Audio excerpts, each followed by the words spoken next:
सास नंबरी बहू 10 नंबरी। पूरे घर में मालती देवी का हुक्म चलता था।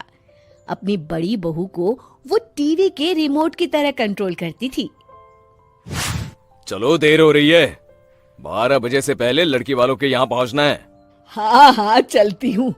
मैं तो भगवान से बस ये दुआ कर रही हूँ कि जिस तरह मेरी बड़ी बहू मेरी मुट्ठी में है, उसी तरह मेरी छोटी बहू भी मेरे इशारे पे नाचे। अरे भगवान, भला इस घर में किसकी हिम्मत है जो तुम्हारे खिलाफ जाने की हिमाकत करे। इस तरह मालती देवी अपने छोटे बेटे की भी शादी कर देती हैं।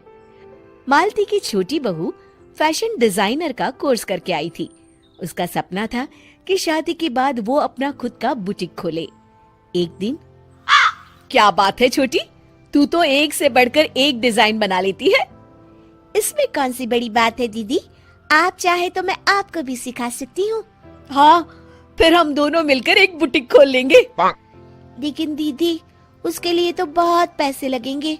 हाँ तो क्या हुआ, पैसे माँ जी से ले लेंगे। हाँ हाँ, मेरे पास तो पैसों का पेड़ है ना, तोड़ के तुम दोनों को दे दूंगी। मेरी एक बात अच्छी तरह समझ लो, मैं तुम दोनों को एक ढेला भी नहीं देने वाली। बड़ी आई बुटीक खोलने वाली। ये आप क्या कह रही हैं माँ जी? आप हमारी मदद नहीं करेंगी तो कौन करेगा? अरे अगर बुटीक खोलने का इतना ही शौक है तो अपने माँ बाप से पैसे क्यों नहीं मांग लेती? मेरे पैसों पर क्यों आंख गड़ाए बैठी हो तुम दोनों? इस तरह अपने इरादे स्पष्ट करके मालती देवी वहाँ से चली जाती है। अरे ये क्या दीदी, माँ जी तो साफ मुकर गई, अब हम क्या करेंगे? तू चिंता मत कर, बुटीक तो खुल के ही रहेगा। कहते हैं कि घी जब सीधी उंगली से नहीं निकलता तो उसे उंगली टेढ़ी करके निकालना चाहिए। माँ जी अपने आप को समझती क्या है? पूरी सोसाइटी जानती है कि माँ जी ने अपनी सास को घर से निकालकर उनकी दौलत पर कब्जा कर लिया है। हाँ दीदी, अब तो जैसे को तैसा करना पड़ेगा। फिर दोनों बहुएं मिलकर एक साजिश रचती हैं। एक दिन, अरे नालायक, जरा ठीक तरह से पैर दबा, बिल्कुल मजा नहीं आ रहा। खाने पीने में तो कोई कसर नहीं छोड़ती। तभी वहाँ बड़ी बहू हाथ में एक फॉर्म लेकर आती है। माँ जी, आपके लिए एक खुशखबरी है। सरकार सभी बुजुर्गों को हर महीने 10,000 रुपये पेंशन देने वाली है। अरे ये क्या कह रही है तू? क्या सच में मुझे हर महीने घर बैठे 10,000 रुपये मिलेंगे? हाँ माँ जी, दीदी सच कह रही है। कल टीवी न्यूज में इस बारे में बता रहे थे। बस आप ये फॉर्म पढ़ के इसे भर दीजिए और अपने दस्तखत कर दीजिए। मैं इन्हें ले जाकर जमा करवा देती हूँ। अरे नालायक, बड़ी कामचोर है तू। इस बुढ़ापे में कहा तुम मुझसे फार्म भरवा रही है, खुद ही भर ले। मैं दस्तखत कर देती हूँ। ठीक है माँ जी।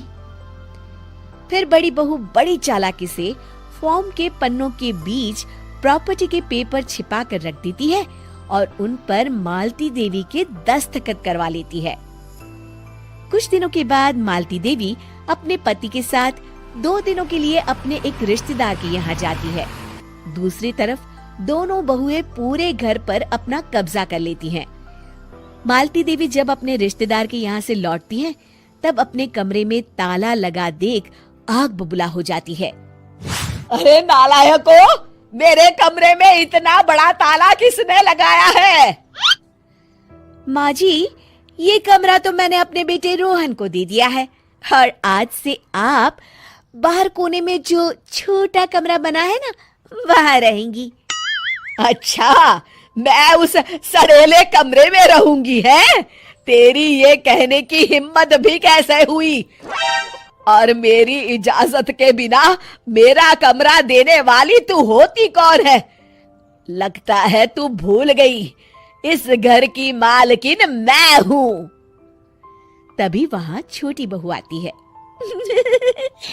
अरे माँ जी, आप इस घर की मालकिन नहीं है। अब इस घर की नई मालकिन हम दोनों बहुएं हैं। ये देखिए, इन प्रॉपर्टी के पेपर पर आप ही के दस्तखत है। अरे भाग्यवान, ये तुमने क्या कर दिया? दस्तखत करने से पहले एक बार ठीक से पढ़ तो लेती। अरे लेकिन मेरी बहुएं मेरे साथ ऐसा कैसे कर सकती है? अरे तो इसमें कौन सी अचरज की बात है? तुमने भी तो अपनी सास को घर से बाहर निकाल दिया था। टूटा फूटा ही सही, शुक्र करो कि इन दोनों ने कम से कम हमें रहने के लिए कमरा तो दिया। तुमने तो अपनी सास को वो भी नहीं दिया था। आज समझ में आया, जैसी करनी वैसी भरनी। चलो अपना सामान उठाओ और चलते हैं।